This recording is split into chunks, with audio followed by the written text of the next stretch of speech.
Deputy CM ధరించిన చెప్పుల ధర ఎంతో తెలుసా? వీడియో చివరి వరకు చూడండి. Please like, share and subscribe. Power star Pawan Kalyan ఇది పేరు మాత్రమే కాదు, ఒక బ్రాండ్. ఆయన ఏం చేసినా సెన్సేషన్ అని చెప్పొచ్చు. ప్రస్తుతం ఒక పక్క రాజకీయాలతో బిజీగా ఉన్నా కూడా ఆయన మాట ఇచ్చిన సినిమాలను ఫినిష్ చేసే పనిలో పడ్డాడు. ప్రస్తుతం పవన్ నటిస్తున్న చిత్రం ఉస్తాద్ భగత్ సింగ్. హరిశంకర్ దర్శకత్వం వహిస్తున్న ఈ సినిమా విజయ్ నటించిన తేరీ సినిమాకు రీమేక్ అని తెలుస్తుంది. ఈ చిత్రంలో పవన్ సరసన శ్రీలీల నటిస్తుంది. పవన్ కు పదవి వచ్చాక ఈ సినిమా షూటింగ్ మధ్యలోనే ఆగిపోయింది. ఇక చాలా గ్యాప్ తర్వాత పవన్ ఉస్తాద్ సెట్లోకి అడుగుపెట్టాడు.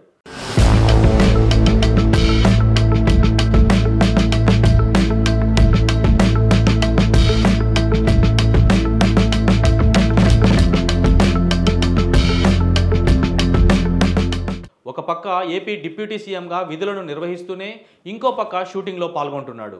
సినిమాలు లేనప్పుడు పవన్ చాలా సింపుల్గా కనిపిస్తాడు. వైట్ అండ్ వైట్ డ్రెస్, నెరిసిన జుట్టు, మెడలో ఎర్ర తాడు, వీటితోనే ఎక్కువ కనిపిస్తాడు. కానీ షూటింగ్ సమయంలో మాత్రం హీరోగా మారిపోతాడు. ఈ మధ్యనే పవన్ బరువు కూడా తగ్గడంతో మరింత హ్యాండ్సమ్గా కనిపిస్తున్నాడు. తాజాగా పవన్ న్యూ లుక్లో అదరగొట్టేశాడు.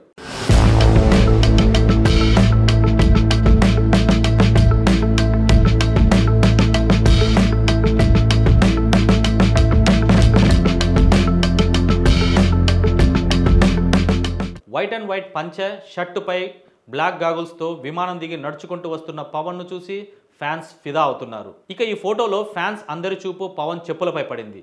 సాధారణంగా సెలబ్రిటీలు ధరించే దుస్తులు, చెప్పులు, వాచ్లు అన్నీ ఖరీదుగానే ఉంటాయి.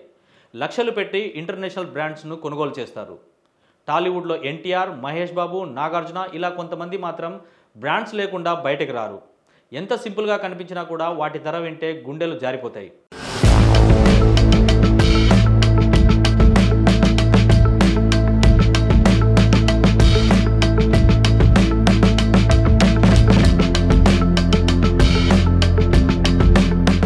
ఇక పవన్ చెప్పులు కూడా అన్ని లక్షల్లో ఉంటాయా అనుకుంటే పొరపాటే.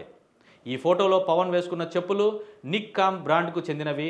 వీటి ధర 7,000. ఏంటి నిజమా అంటే అవును నిజమే.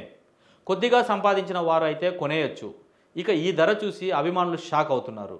ఒక స్టార్ హీరో డిప్యూటీ సీఎం అయిన పవన్ ఇంత తక్కువ ధర ఉన్న చెప్పులను వాడుతున్నాడా అని కొందరు కామెంట్స్ చేస్తున్నారు. అయితే పవన్ సింప్లిసిటీ గురించి అందరికీ తెలిసిందే. ఇప్పుడైనా ఈ 7,000 ఖరీదు వేసే చెప్పులు ధరించాడు. ప్రచార సమయంలో కానీ మొన్న మధ్య తిరుపతి లడ్డు వివాద సమయంలో అయితే పారగాన్ చెప్పులు వేసుకొని కనిపించాడు. ప్రస్తుతం పవన్ చెప్పుల ఫోటో నెట్టింట్లో వైరల్గా మారింది.